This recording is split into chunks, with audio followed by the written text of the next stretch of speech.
Hey, GW coming to you live. Couple things. One, I told you a couple reviews back that the Texas Chainsaw Massacre would premiere sometime last month on Netflix. However, that date has been pushed back to February, possibly even March. But I am still looking forward to that, and I cannot wait to see it. Like I said, this is a sequel right off the 1974 version, so Texas Chainsaw Massacre 2, Leatherface Texas Chainsaw Massacre 3, The Return of the Texas Chainsaw Massacre starring Matthew McConaughey and Renee Zellweger, those films did not exist. So it'll be interesting to see how gory, how intense, how crazy Fede Alvarez decides to play this, and I'm really hoping he goes all out to the wall on this one. That being said, a lot of things have been going on lately. My work schedule has changed, so I come home from work dead dog tired, guys, and I want to tell you guys so much, but by the time I get my phone, I'm just done. And I'm sure people can relate to that. Holiday season's coming up, and we got this new Omicron variant, whatever the hell it is, you know what? And I think at this point, you know, everybody's just tired of it, more tired than they were, say, last time. Everybody just wants to get on with their lives, whatever. And I'm tired of hearing about COVID. I'm tired of hearing of all this, and I know a lot of people, a lot of other people are there too. I did watch the reimagining of Dune on HBO Max, and I gotta tell you something. It was pretty cool. The one thing though that I noticed is that if you watch the David Lynch film, it covers everything in one single shot. This film does not do that. I think the guy's name directed is Dennis Villeneuve, something like that. I don't know, but the movie was all right. It wasn't as strange or as crazy as the David Lynch head trip movie, and it was actually filmed very, very good. Now, if you watch the David Lynch film, obviously you're going to know what happens. If you read the 506,000 page mammoth book that they wrote on it, Frank Herbert wrote, then you're probably going to know what's going on. The one thing, though, in the David Lynch film, my favorite character was a character called Fade. He was played by Sting from The Police. He is not in that film, at least part one. Like I said, part two was greenlighted, so we'll have to see what goes on. But it basically is a movie. If you haven't heard of Dune, it's a sci-fi movie, very strange sci-fi movie about this planet called Arrakis, which has spice to do all these magical things, and all these different houses, House of Arcone, House of Atreides, they're all fighting, to get control of this planet. And it was a pretty cool movie. I saw it with my father when I was probably, the old one, 84 one, probably when I was like, I don't know, 6 or 7. I liked it. He didn't. And it was promoted as being the next big Star Wars. So, take that for what it's worth. If you get a chance, it's very, very well done. I was very surprised. I went into this thing going, eh. Another HBO Max premiere that I did kind of check out later on 4K, I bought The Suicide Squad with John Cena. And I got to tell you, that's just a fun, stupid movie. If you guys are looking for something fun and stupid and violent, check out The Suicide Squad. It's pretty funny. Definitely give it a whirl. I did, however, catch a couple of Nick Cage movies, and I know what you're thinking right now. As soon as I said that, they're probably very, very crappy, because Nick Cage will take anything that comes down his way. I happen to like the dude, and I did watch 2 of them. One of them was Prisoners of Ghostland. Is now you can watch it on Shudder. You're either gonna like it or you hate it. It's a very, very weird sort of post-apocalyptic film with him in it, and Bill Moseley is in it as the governor. And his role, I thought he played out and out insanity, and I really dug it. It's not going to be for everybody. I did watch another one though yesterday, guys, and it's called The Color. Hold on. Color of Space. Color Out of Space. It's actually pretty amazing. And it didn't get much fanfare. In fact, it's based on an H.P. Lovecraft story.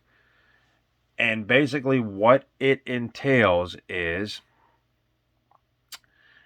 a meteorite crash lands in this family's backyard. It starts emitting a weird color, sort of a purplish, greenish, reddish sort of deal.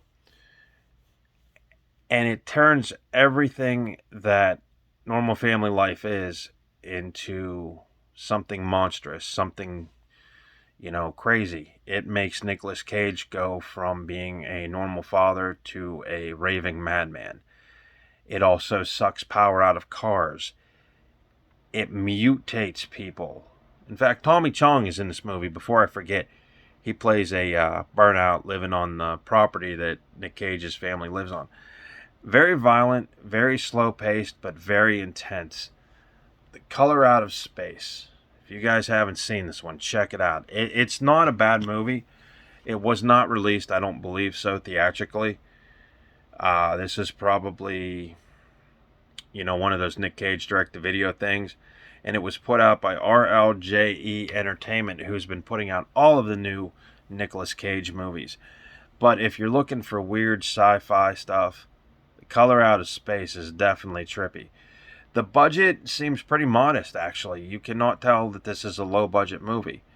Some of the effects, what little effects there are besides the light, are very, very well done, actually. And also, you need to watch this in a 4K TV, because at the end, they have this swirl of reddish, purplish, a vortex sort of thing, and it looks very, very cool on a 4K TV. So you probably want to watch that. I really dig it.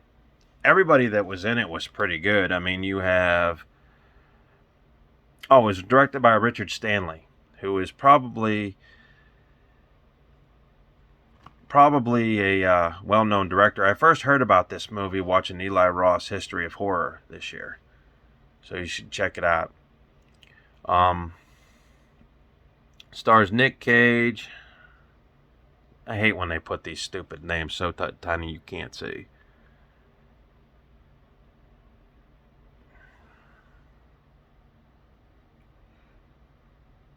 Joey Richardson, Madeline Arthur,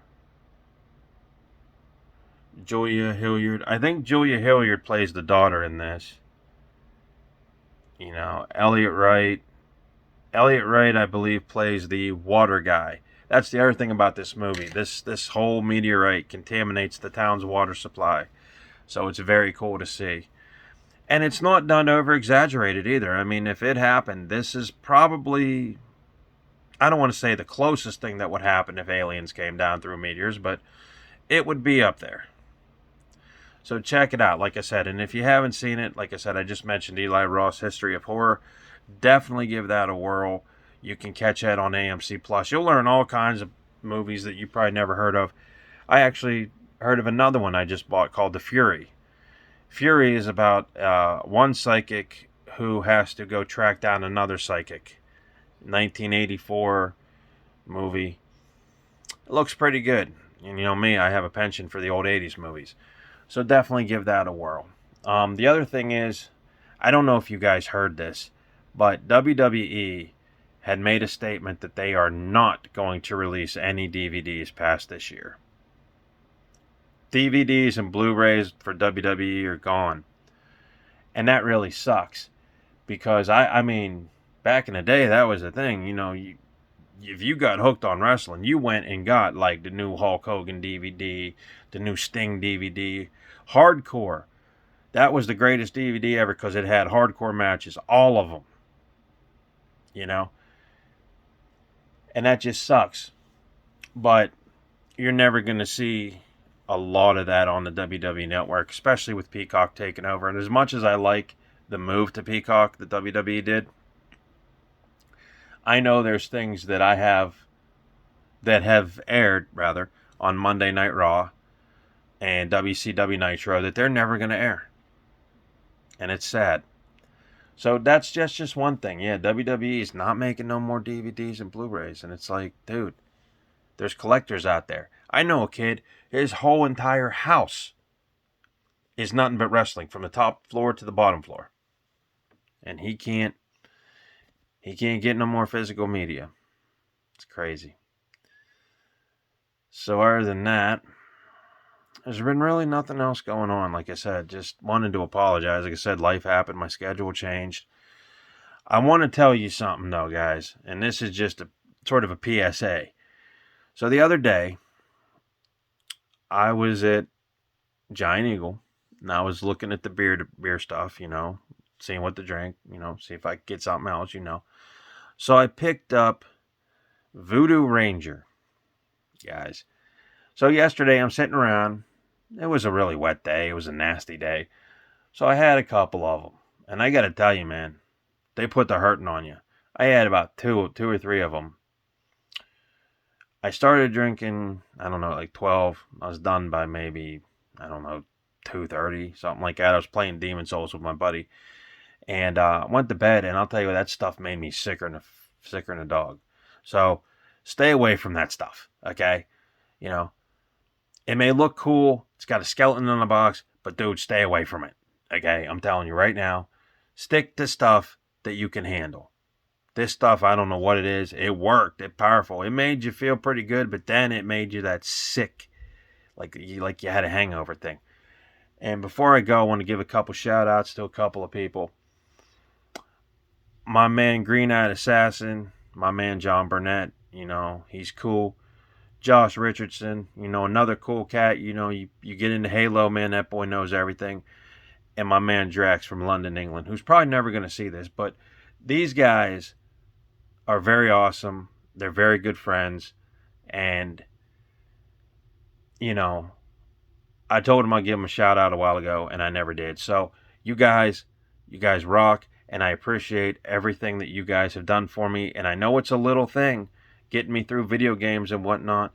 Because I love Dark Souls. I love, all these games. And sometimes these games are so super hard, guys. You need help.